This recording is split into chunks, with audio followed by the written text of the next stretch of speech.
House Prosecution Panel natanggap na ang schedule ng pre-trial conference ng Senate Impeachment Court. Detalye na balita mula kay Manang Milky Rigunan, Arishwell. Manang Milky, good morning.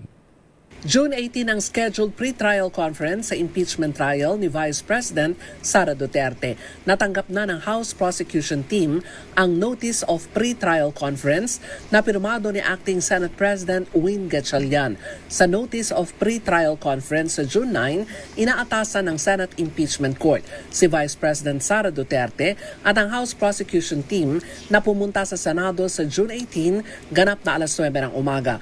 Gagawin ng marking of documentary and real evidence, identification of witnesses, pagtatakda ng trial dates, at sequence para sa presentation of evidence para matiyak ang maayos na pag-usad ng paglilitis. Inaatasan din ng Senate Impeachment Court ang magkabilang panig na isumite ang pre-trial brief nang hindi lalagpas sa June 15.